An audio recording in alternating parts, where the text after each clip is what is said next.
wilayah Toraja, Sulawesi Selatan, kerbau atau yang dalam bahasa lokal disebut tedong merupakan hewan yang sangat penting. Tedong selalu ada pada hari upacara kematian. Hari ini, aku akan membawa tedong ke pasar hewan di Bolu, Rantepao, Toraja Utara.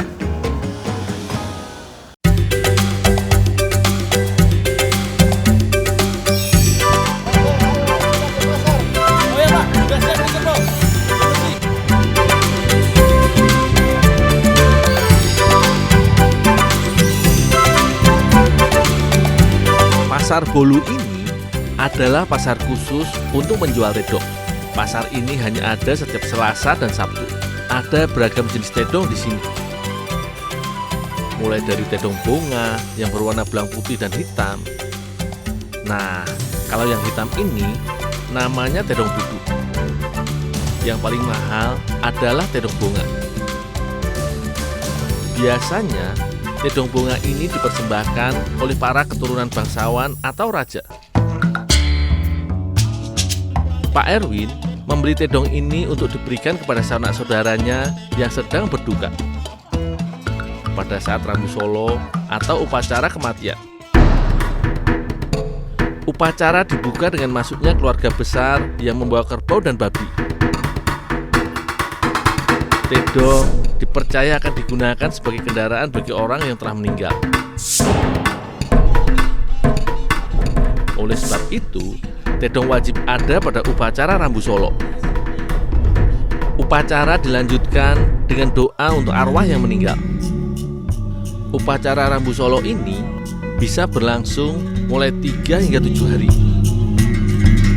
Tergantung pada status sosial dan jumlah tedong yang hendak ditebas.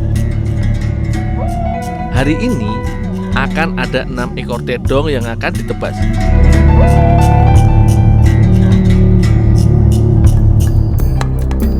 Menebas tedong memanglah gampang-gampang susah. Tidak semua orang bisa menebas tedong. Rata-rata penebas di sini adalah orang yang sudah ahli dan selalu terlibat dalam upacara Rambu Solo. Daging tedong ini akan dibagikan sesuai dengan kesepakatan keluarga. Ada yang dibagikan ke berbagai rumah ibadah, ada pula yang dibagikan ke warga. Bagi siapa saja yang telah membantu menebas tedong dan mengulitinya akan diberi bagian. Karenanya, aku juga mendapat bagian. Daging tedong akan kubawa pulang dan kuolah menjadi masakan khas Toraja, yaitu papiyong. Dalam bahasa Toraja, papiyong artinya makanan yang dimasak di dalam bambu. Umumnya, daging yang digunakan untuk membuat papiyong adalah daging babi atau sapi. Tapi kali ini, aku berinovasi untuk membuat papiyong dari daging tedong. Tekstur daging tedong lebih liat dari daging sapi. Sebab itu, daging harus dipotong kecil-kecil agar mudah dikonsumsi. Daging kerbau mengandung lebih sedikit lemak jika dibandingkan dengan sapi. Sedangkan kandungan protein, kalsium dan zat besi pada tedong hampir sama dengan sapi. Ini yang membuat tedong bisa dijadikan sebagai alternatif pengganti sapi. Tekstur daging tedong sangat liat, jadi aku harus merebus daging tedong terlebih dahulu. Di sini ada cara tradisional untuk mengempukkan daging yang liat, yaitu dengan mencampurkan pepaya muda dalam rebusan daging. Pepaya muda mengandung enzim papain yang lebih banyak, 2 kali lipat dibandingkan pepaya matang. Zat papain ini juga terdapat pada daun pepaya, yang berfungsi untuk mengurai protein dan membuat daging menjadi lebih lunak. Sementara itu, Kak Angel menyiapkan bumbu papiyong. Rempah-rempah yang dijadikan bumbu tidaklah terlalu banyak. Terdiri dari bawang merah, bawang putih, lengkuas, daun jeruk, dan daun salam. Ada tambahan jahe untuk menetralisir aroma tedong dan pala yang membuat masakan lebih sedap. Semua bahan dicampur dengan menambahkan garam, ketumbar, kunyit, dan merica. Kak Sri dan Kak Lia menyiapkan singkong yang akan dimakan sebagai pendamping papio. Agar masakan lebih menarik, Mbak Sri menambahkan potongan wortel sebagai campuran papio.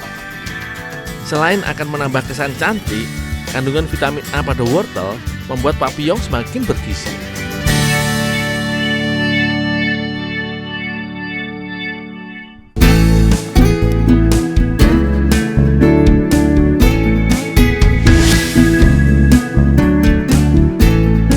Singkong yang telah disiapkan dipotong lalu direbus.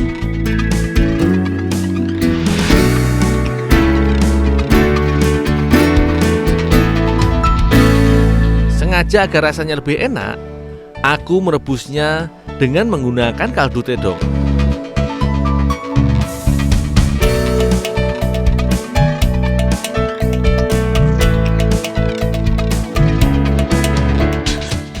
Dagingnya sudah empuk ini, Kak? Ya, Dul. Nih, udah campur, Dul. Oh, ya, Kak. Oh ya, itu ubinya sudah setengah matang, ya kan, Kak? Ya, Dul.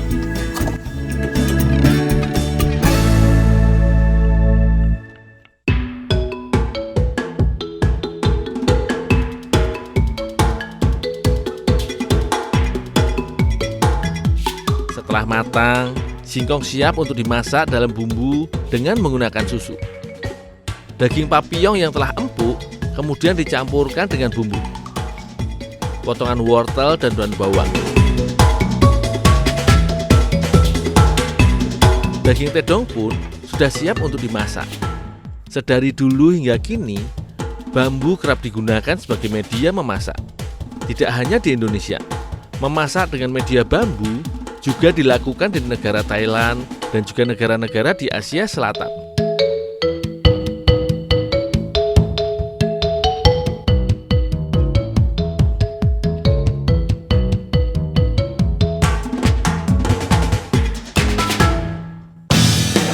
Sekarang, giliran singkong yang dimasak dalam bambu.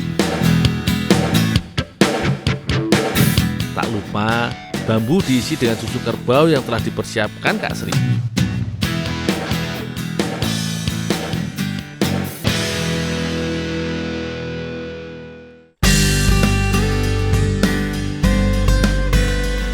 Bambu sudah siap untuk dibakar. Setiap bambu sudah ditutup daun pisang untuk mempercepat proses masak. Dengan cara dibakar seperti ini, akan ada aroma khas dari bambu yang membuat masakan menjadi lebih nikmat.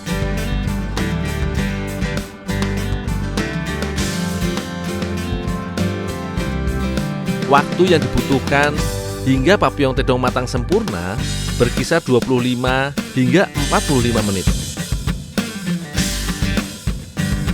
Papillon tedong sudah siap untuk disantap bersama.